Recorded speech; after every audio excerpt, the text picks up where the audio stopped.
everybody, welcome back to my channel. We're back here at ASAP Dental Care with Dr. Skigen. Let's welcome her back because she did such a great job on the last video about fear in dentistry and how to overcome those anxious thoughts that some of us tend to have. Today, though, we are going to be talking about when you should possibly get a second opinion, because sometimes that can be very important. And today's video is sponsored by ASAP Dental Care. They have 8 locations in Northeast Florida, and they offer same-day smiles 7 days a week. And I just want to thank them for contributing their professionals like Dr. Skigen to educate us and arm us with the knowledge that we need to make confident decisions so that we can enjoy and love our smile. So sometimes on my channel, somebody will leave a comment that, you know, kind of goes into their experience that they had with a dentist. And it's not always pleasant, but sometimes, you know, reading into it, it just seems like they weren't that educated. They just don't feel confident. They're not comfortable with the process that they went through, and they're trying to toss around the idea of, do I stick to what I know? Do I go to another dentist and get a second opinion? Is there a commitment in doing that? When do you think a patient should consider possibly getting a second opinion? Well, I think you brought up a point about confidence, and anytime somebody isn't feeling confident, or if you feel like you have questions or you don't have enough information to feel good about your decision, that is a great time to get a second opinion. I know for me personally as a doctor, I welcome the opportunity to just talk with a patient, even if they end up going back to who they saw for the first time. They need to hear sometimes the same information presented in a different way. They just need to hear, this is what I see going on, so that the person can understand what needs to be fixed, what their options are, so that they feel comfortable making that decision. So has anybody ever come in your office and brought in x-rays or a treatment plan and been like, hey, I went to this dentist and this is the plan that they gave me and I'm just not entirely sure? Have you ever reviewed a patient's plan from somebody else? Yes, that's a very frequent thing that we have happen. And I try to, before I look at what somebody else has recommended, look and make my own assessment about what I think, you know, see going on with the patient. But I will review that with them and say, you know, this is what they recommended, this is what I see differently, but I'll try to educate them to let them know why I think something different may be of benefit. One of the scenarios that I see often is this dentist does not recommend immediate dentures at all, and so they're terrified and they think, I'm going to go in and get my teeth pulled and then I have to wait, you know, several months to get teeth. I've actually seen that quite a bit. That may be the dentist projecting some of their views onto the patient as far as what's achievable. And if that's not the right thing for you, like, I certainly understand if you have terminal dentition, you're going from having teeth to having no teeth, you want to be able to smile in a reasonably short period of time. If someone's telling you that that's just not an option, first of all, I don't think it's true. There's certainly always an option for having something immediate.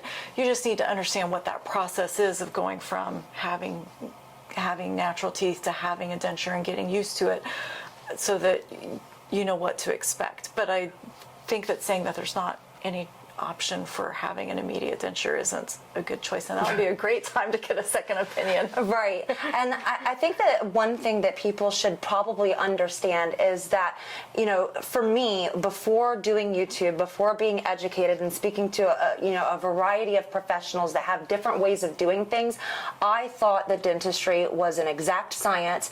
It is by the book. This is exactly how you treat every patient. And so when you go into a denture forum online and you see one person saying, my dentist wanted to pull my teeth in stages, they didn't want to do it all at once. Well, why would they do that? Just get it over and done with.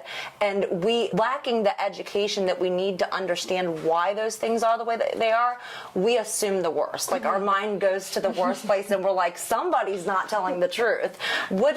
How would you explain that to the viewers, that maybe there's different ways to do this? Well, let's talk about, like, that example that you just gave of, should extractions be done in stages? And that the benefit to doing it in stages is if you extract the back teeth and allow that to heal, you are getting the benefit of having the back of the denture fit better because the healing has already happened, with the benefit of being able to keep some aesthetic natural teeth in the immediate few months while you're healing.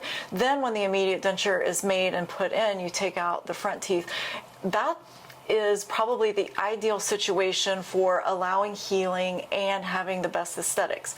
It works well when someone has attractive front teeth that don't have painful conditions, don't have abscesses, but that's not always the situation. So there's always kind of a compromise between what is our most benefit, but also what are we risking as far as pain and infection if we don't remove these teeth that we've already kind of decided are hopeless. Right, and that just goes back to the idea that it's not one size fits all.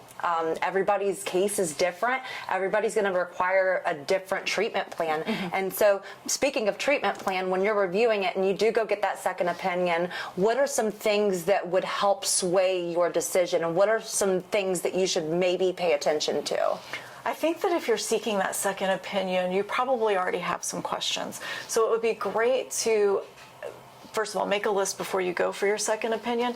But if there are things you're wondering about, like between these two options, what are the advantages and what are the disadvantages? You know, what are the risks and the benefits to different treatment options, so that you understand what are, you know, when I'm making that decision, what am I deciding against and what am I deciding for? I think that helps to make you more confident in your decision. Right. I think it's really important, especially if you're getting something like implants or like what I have, the all-on-4, that can get very pricey. And I think that it would be a very smart idea to get a second opinion before you spend that much money. Yeah, it's a huge investment, and you're reconstructing part of your body, so you really want to feel confident in that. And it may be that the first person you spoke to really is the right person, but you're going to feel much better able to decide on who is the right person the more educated you get by talking to multiple doctors about that, because it's a large investment, just like you said, and you really need to do diligence and research it so that you are confident in your decision. Absolutely. So I guess we shouldn't be so quick to assume that, you know, if these two doctors are giving us differing opinions and different treatment plans, it's not, you know, it's not a good idea to assume that it's because somebody's lying. Like, what goes into that? Why do they do that? That's very true, because depending on how they were trained, when they were trained, what their experience has been, what works well in their hands. I mean, there's an artistic component to dentistry, and each individual person knows what they're able to do well, and they know what works well in their hands. So I think you also have to be respectful of the artistry of dentistry, not to downplay the significance of it, but if you think of two people could make fantastic chocolate chip cookies, but they're very different recipes and they make them very different, and you get a great result with both, but they may do it very differently. And it's the same thing in dentistry. You know, you're creating something, and the artistry and the creativity that go into that are different from each other, but a good result. That's a really great explanation, and I never would have thought of it that way. But, you know, I have a lot of dental professionals on my Facebook, and some of them go and they lecture around the country, and they're talking about this new technique that they have, and they've got a room full of professionals that are trying to learn this new technique.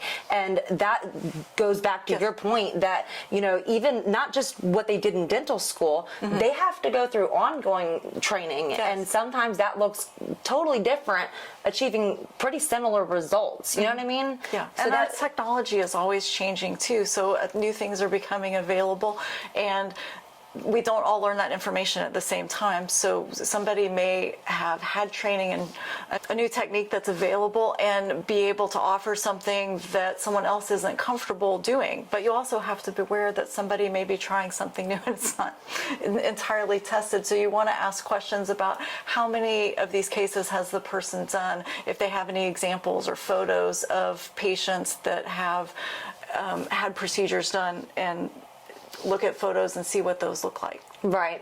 Okay, so I guess the verdict is in. You think that maybe a patient should probably get a second opinion, and you wouldn't be offended by it? Not at all. Absolutely. Actually encourage it.